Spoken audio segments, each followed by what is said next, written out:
Share on Pinterest. Your baby may be content to sit in one spot, captive for your admiring glances, and probably your camera, too. But you know what's coming: crawling. Your little one might not be mobile now, but pretty soon, they'll be on the move. Are you ready? If not, get ready and learn how to prepare for this big milestone in your baby's life.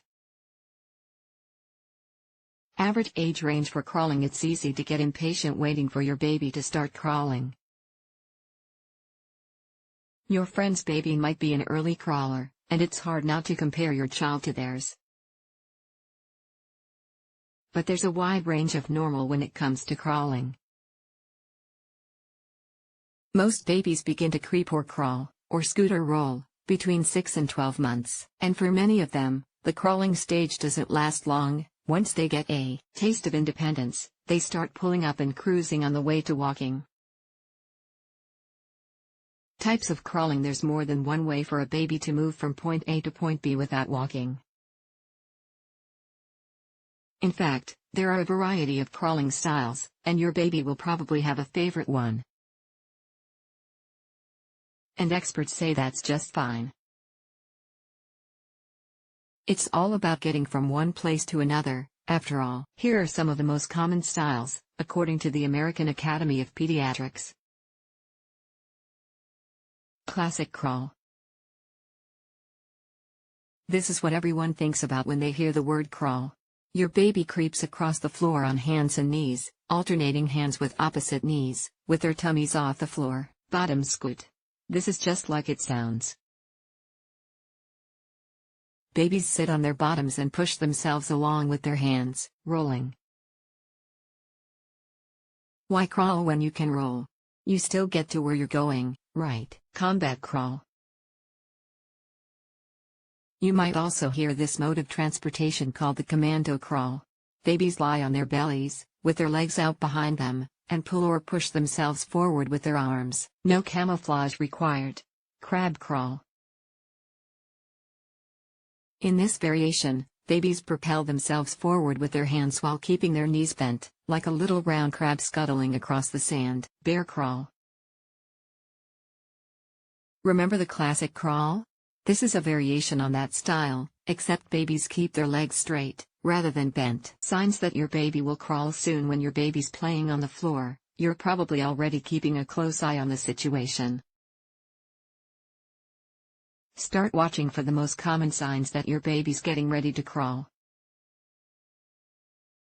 One sign is when babies are able to roll from their stomachs to their backs and vice versa. Another sign of readiness is when your baby manages to get herself from her stomach up into a seated position by herself.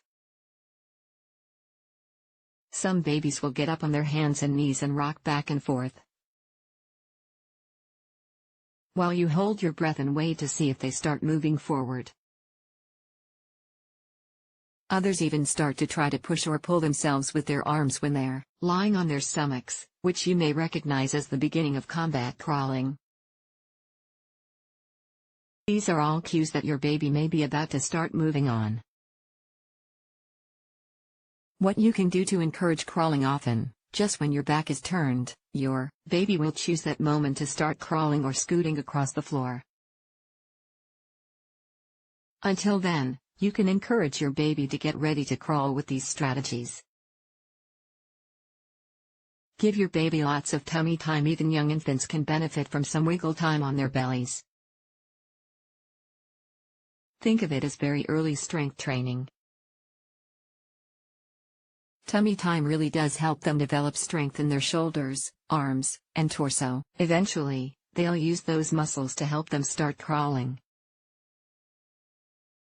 Create a safe space. Clear out an area in your home, perhaps your living room or your baby's bedroom. Remove any potential hazards and make sure the area is safe. Let your baby have some unstructured, but supervised, free time to explore. Tempt your baby with toys. Set a favorite toy or maybe an intriguing new object just out of your baby's reach. Encourage them to reach for it and see if they move themselves toward it. This can also prepare them for walking in the near future, which may be the next milestone on your mind. In fact, research suggests that crawling babies who set their sights on objects across the room and retrieve them by the age of 11 months are more likely to be walking by 13 months. Baby-proofing. Don't wait until your baby's on the move to start baby-proofing your home. Go ahead and start addressing potential hazards such as cabinets. Install properly functioning safety latches and locks on cabinet doors and drawers, especially if they contain cleaning products, medicines, knives, matches, or other items that could harm your baby. Window coverings. That dangling cord from a set of blinds or curtains could be a very tempting object for your baby to grab, but it could also be a strangulation hazard. Stairs. A sturdy safety gate is a must-have, according to the U.S. Consumer Product Safety Commission, as it can keep a baby from tumbling down a set of stairs. Gates should be at both the top and bottom of stairs. Electrical outlets. Buy a stash of outlet covers and install them in all your outlets to keep curious fingers out. Sharp corners. Your coffee table may be beautiful, but if it has sharp corners, it's also dangerous. Rubber corners and edges can make your furniture and fireplace safer for your baby on the go. Heavy objects and furniture. You can install anchors or other devices to secure televisions, bookshelves, and other heavy objects so your child doesn't accidentally pull on one and pull it on top of them. Windows. You can buy special window guards or safety netting to prevent falls from doors or balconies. Faucets. Anti-scald devices on faucets can prevent burns from super hot water. You might also adjust your hot water heater temperature. The National Safety Council also advises putting other hazardous items, like batteries and firearms, well out of the reach of your curious baby. Do babies ever skip crawling entirely? Some babies skip the whole crawling stage altogether. They go straight to pulling up to standing and cruising, walking with support from furniture or other objects.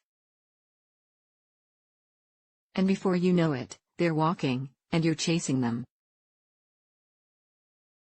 Your baby might be part of this club. Eventually, almost all babies will join them. When to be concerned. At what point do you need to worry?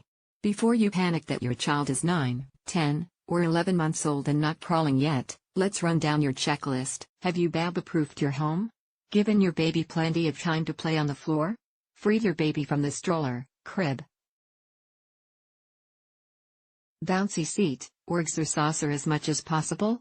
Encouraged your baby to stretch for that toy just across the floor. If you've done all those things, and your baby's not experiencing any health problems or other developmental delays that could be an issue, it may just come down to one thing: patience. Yours, that is. You may just have to watch and wait. Some babies just reach milestones a little later than others. Give your baby some time to experiment and figure it out. But if your baby celebrates their first birthday and still doesn't show any interest at all in crawling, pulling to stand, or cruising, go ahead and check in with your child's doctor. If your little one isn't using their arms and legs on both sides of their body or drags one side of their body, it may be worth investigating. Occasionally, a baby might have a developmental issue or a neurological problem, and depending on the diagnosis, your child's doctor might suggest trying occupational or physical therapy to address it. The takeaway: it's easy to get impatient when waiting for your baby to reach a new milestone, but babies tend to have their own time frames. Try to stay patient, but give your baby lots of safe opportunities to gain the skills and confidence they need to start crawling, in whatever mode they prefer. If you notice something that doesn't seem quite right, it's okay to check in with your baby's pediatrician. Trust your gut and speak up if you're concerned.